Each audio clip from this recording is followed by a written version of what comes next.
જો આ છે ઝુમખડી, અહીંયા પોરબંદરમાં મળે છે. આનું શાક બનાવવાનું છે આજે. તો પહેલાં આવી રીતના છોલી દેવાની. જા એની છાલ ઉતારીને અહીંયા જો આખી ભરીને બનાવવાની છે ને, એટલે અહીંયા કટ લગાવી દીધો છે. પછી મસાલો ભરવાનો. આજે બનાવવાનું છે ઝુમખડીનું શાક, આખી ભરેલી ઝુમખડીનું શાક. હેતલ ભાભી અને મનીષા બંને જો ઝુમખડી સુધારે છે. જય શ્રી કૃષ્ણ, જય માતાજી મિત્રો, તમારા બધાનું અમારા બ્લોગમાં સ્વાગત છે.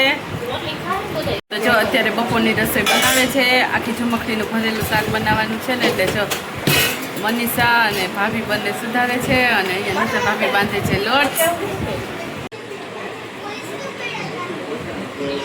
હેતલ ભાભી અત્યારે ભરે છે ઝુમખડી. શું શું નાખ્યું હેતલ ભાભી મસાલામાં? ગાંઠિયાનો, ચવાણાનો ભૂકો, પછી નાખ્યું છે ચટણી, મસાલો, જીરું, ધાણા જીરું, મરચું, હળદર, મીઠું, થોડીક ગોળ અને લીંબુ, કોથમીર. કોથમીર. આવી રીતનું ઝુમખડી.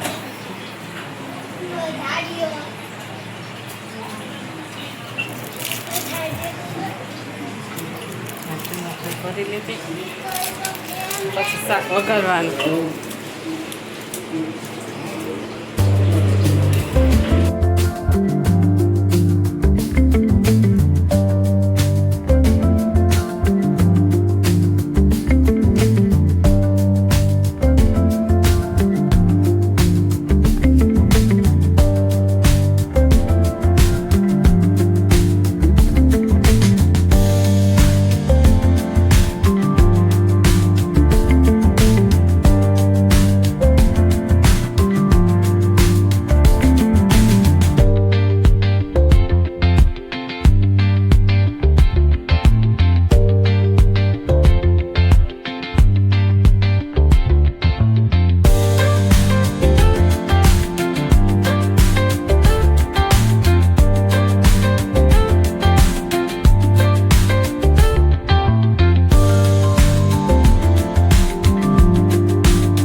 નું શાક વઘારવાનું છે, એની માટે તેલ ગરમ કરવા મૂકી દીધું છે.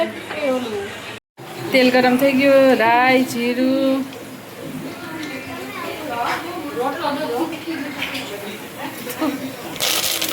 થોડીક હિંગ, લીલો લીમડો અને મેથું, ટમેટું.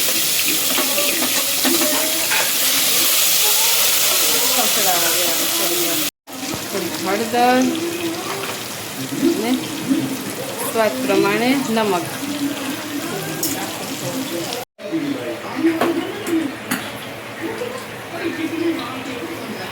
લાલ મરચું, ધાણા જીરું. જોકે મસાલામાં નાખ્યું હોય બધું મસાલો, એટલે થોડો થોડો નાખીએ તો ચાલે. જેટલું તીખું ખાતા હોય એ પ્રમાણે લાલ મરચું નાખવાનું. હવે જો નાખી દેવાની આ ભરેલી ઝુમખડી છે ને એ, અને એક નાખ્યું છે અંદર બટાકું.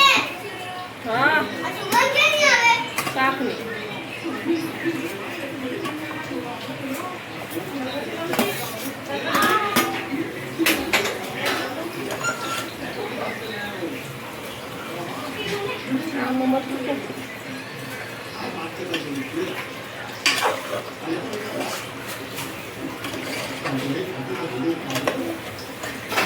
હલાવે છે.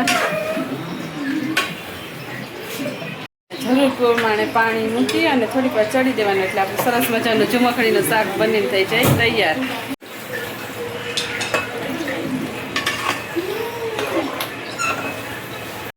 ઢાંકી અને ચડવા દે. તો જો ઝુમખડીનું શાક બનીને થઈ ગયું છે તૈયાર. આવું સરસ મજાનું બને આખી ઝુમખડીનું શાક મસ્ત મજાનું.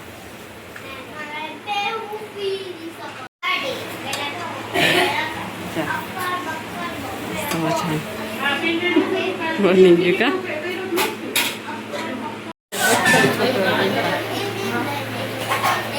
ગમે છે.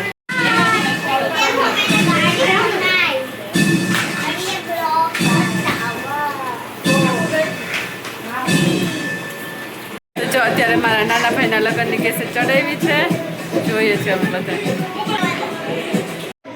જમવાનું થઈ ગયું છે તૈયાર અને આમાં બનાવ્યું છે આખી ઝુમકડીનું ભરેલું શાક, આમાં છે પુલાવ, આમાં છે રોટલી, રોટલા અને છાશ.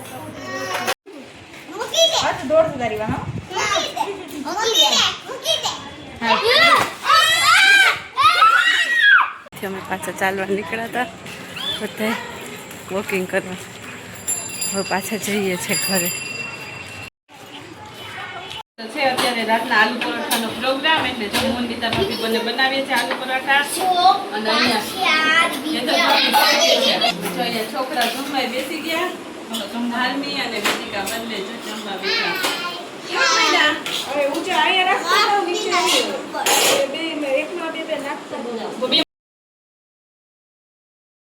જો આલુ પરોઠા સરસ મજાના બનીને થઈ ગયા છે તૈયાર.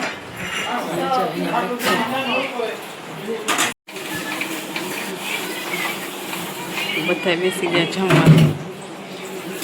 એવા તા અમારા બાજુમાં ફરી દે છે ને એમના ઘરે બેસવા ઠંડુ પીવા. તો જો બધા બેઠા છે, અમે ભાભી ને બધા આવ્યા હતા. ચોપાટીએ ગયા હતા અને ત્યાં બધા જો છોકરા રેતીથી રમતા હતા. પછી બધાને રાઇડ્સમાં બેસવું હતું એટલે અમારે થોડુંક લેટ થઈ ગયું છે, એટલે બધાને જોરદારની ભૂખ લાગી છે. જો ઢોસાનો ઓર્ડર આપી દીધો છે. બધા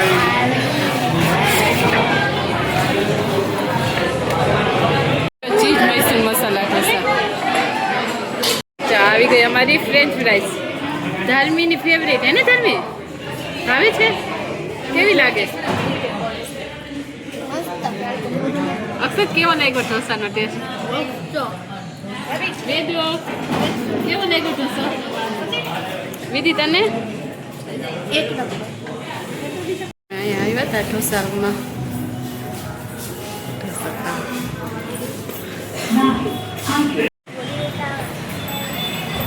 અમે બધાએ ઢોસો ખાઈ લીધો છે અને હવે જઈએ ઘરે.